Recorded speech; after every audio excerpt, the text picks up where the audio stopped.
BSNL இணைப்புகளை முறைகேடாக பயன்படுத்தியதாக தொடரப்பட்ட வழக்கில் கைது செய்யப்பட்ட 3 பேரையும் சிபிஐ அதிகாரிகள் அடித்து துன்புறுத்தி வருவதாக தயாநிதி மாறன் குற்றம் சாட்டியிருக்கிறார்.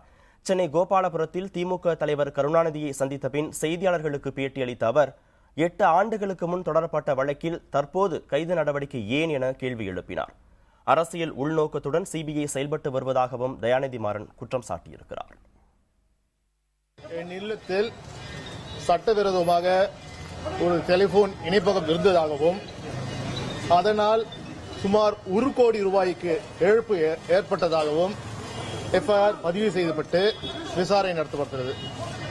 கிட்டத்தட்ட 8 ஆண்டுகளாக விசாரணை செய்து வந்த சிபிஐ நேற்று 3 நபர்களை கைது செய்துள்ளார்கள். இவர்கள் மூவரும் கடந்த 18 மாதங்களாக 10 முறைக்கு மேல் சிபிஐயால் அழைக்கப்பட்டு டெல்லியிலும் சரி சென்னையிலும் சரி அவர்கள் விசாரணைக்கு ஒத்துழைத்து வந்தார்கள். அவர்கள் அழைத்த போதெல்லாம் டெல்லிக்கு சென்றிருக்கிறார்கள்.